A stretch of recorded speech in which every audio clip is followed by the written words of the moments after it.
Good day, what a wonderful honor and privilege just to share with you again and sit with you around the Word of God. If you hear a lot of noise in the background, it is the storm that has hit the Western Cape, the Cape Winelands, so it's the weather vane on the chimney that makes the noise. So please, I've tried noise cancelling, but this is the best I can do at the moment. The title today is "To Die is the Secret of Life." Let us pray. Heavenly Father, I ask that you, through and by your Holy Spirit, will allow me to finish this word today and that you will speak to our hearts. Yesterday I tried and we had the power interruption and everything and we couldn't continue. So I thank you that we give this a second try today. May you be in this. Amen. Now, everyone always asks people, what is your secret to old age, to prosperity, to health? Yet many don't always follow the advice as it does not suit them or their lifestyle. But let us read Mark 8 verse 35. For whoever wants to save his higher spiritual eternal life will lose it. The lower natural temporal life which is lived only on earth. And whoever gives up his life which is lived only on earth for my sake and the gospel's will save it, his higher spiritual life in the eternal kingdom of God. Before I discuss this verse, let me show you examples what this means so that you can see for yourself and it won't need a discussion. Daniel 3 verse 24. Then Nebuchadnezzar the king was astonished and rose up in haste and spoke and said unto his counselors, Did not we cast 3 men bound into the midst of the fire? They answered him and said unto the king, True, O king. He answered and said, Lo, I see 4 men loose, walking in the midst of the fire, and they have no hurt, and the form of the 4th is like the Son of God. Then Nebuchadnezzar came near to the mouth of the burning fiery furnace, and spoke and said, Shadrach, Meshach, Abednego, ye servants of the Most High God, come forth, and come hither. Then Shadrach, Meshach, and Abednego came forth of the midst of the fire.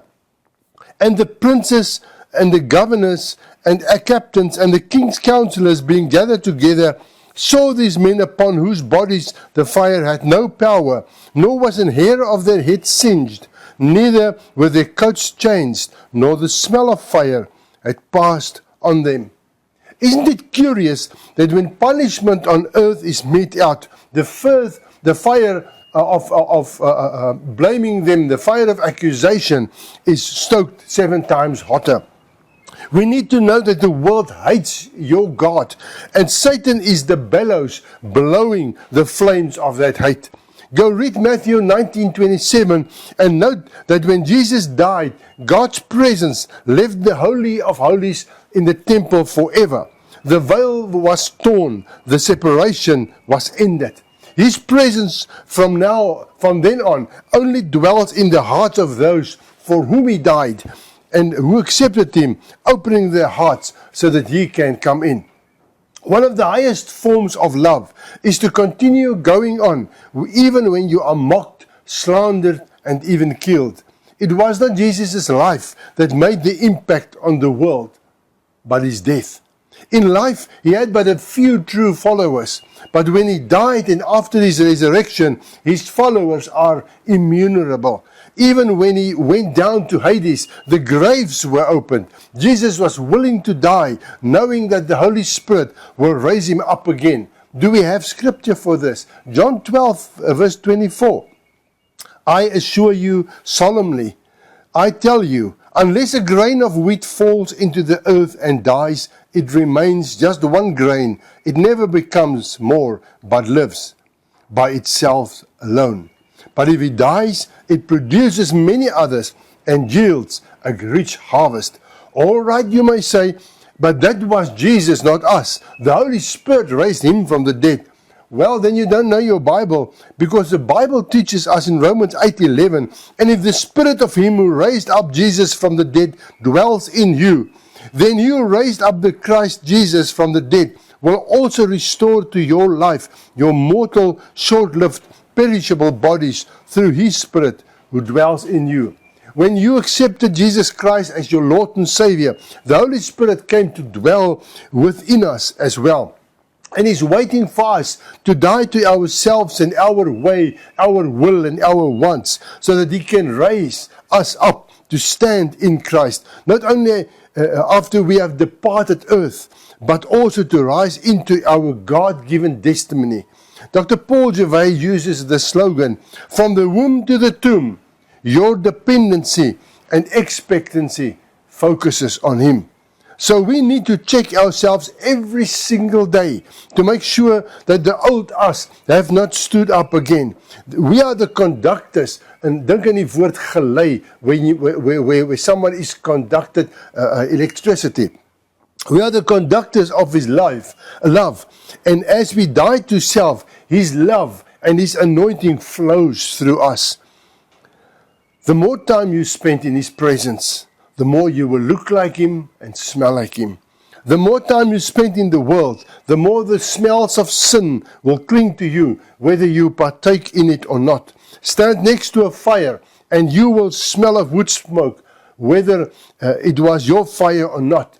So if you need to go through the fire, let it be the fire from the world and not one that you have made. Let it be from you, saving them, plucking them, as Zechariah and Amos says, like a piece of firewood from the fire.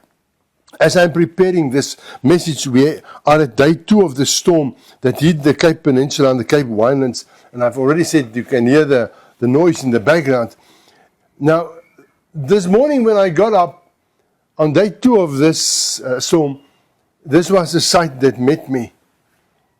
And just as I felt like complaining, as we don't have any type of insurance, I saw a small bird and wondered how it must have felt in its little nest, shaken by the storm, trees uprooted all over. Yet there the little bird was, looking for food and singing its song, as always.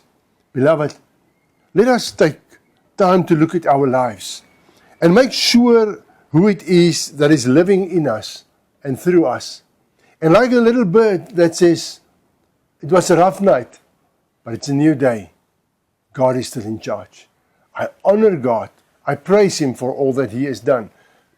Come, may you also today sing this song. It's no longer I that liveth, but Christ that liveth in me. Heavenly Father, when we come before you today, it is with thanksgiving in our heart. Thank you for sharing this secret with us today, that if we really want to live, we must die to ourselves and to the things of this world. We honor, praise, and worship you for all that you have done. We thank you for the love of God, the wonderful grace of Jesus Christ, and the wonderful companionship of the Holy Spirit that stays with us every step of the way. In the wonderful name of Jesus Christ. Amen. Let God arise and let His enemies be scattered. God bless you.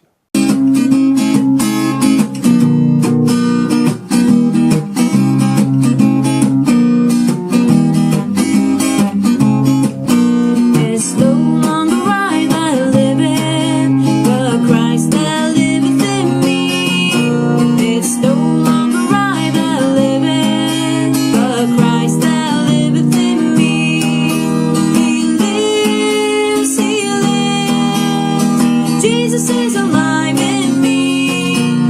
It's no longer I that liveth, but Christ that liveth in me.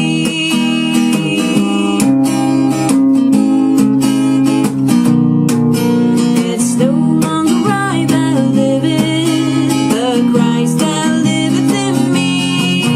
It's no longer I that liveth, but Christ that liveth in me.